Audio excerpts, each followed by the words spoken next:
Hello again. Welcome back. This is another tutorial for your sewing skills.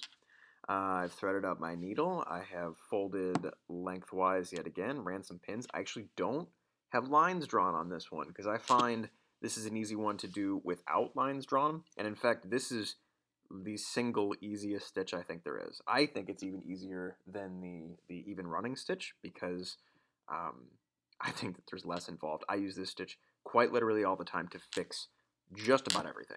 So let me get started and show you guys how to do this one. Super easy. Okay, so you can actually work on either of the two edges. I'm gonna work on the folded edge only because it just looks a little bit cleaner, but there's no reason to really ever do it on an edge like this because you're closing something when you're doing this. But anyway, I'm gonna go about yay far away. Not very far at all, just a short little distance to start off. And this breaks a rule, okay? Because what we're used to is wherever the thread is coming from, that's always going to be the side we push back through, but not for this stitch. This stitch, you're always going to push the needle through the same side. In this case, it's going to be the back of the fabric. So you want to try to keep it as equidistant as possible. I'm going to go about a thumb's length in between. So I literally put my thumb there and just kind of measure it that way and try to stay the same distance away from the edge. And when you pull, you'll notice that it loops around, okay? And that's what it should do, is it's coming through, looping around, going through, and coming out the top. So you're kind of, this is a corkscrew, okay, is what it's doing. You're kind of looping around repeatedly, trying to keep the same distance away.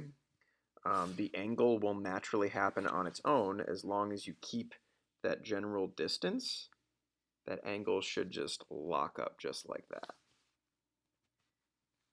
Okay, I'll do one more here before. Okay, so that's a good start there. It just looks like that. It's really easy, really simple. You're going to run it all the way up towards the top. Technically, the closer together you do these, the better, but I'm kind of doing it at a bigger distance. Okay, and there is our completed whip stitch. Super simple here as I finish this up.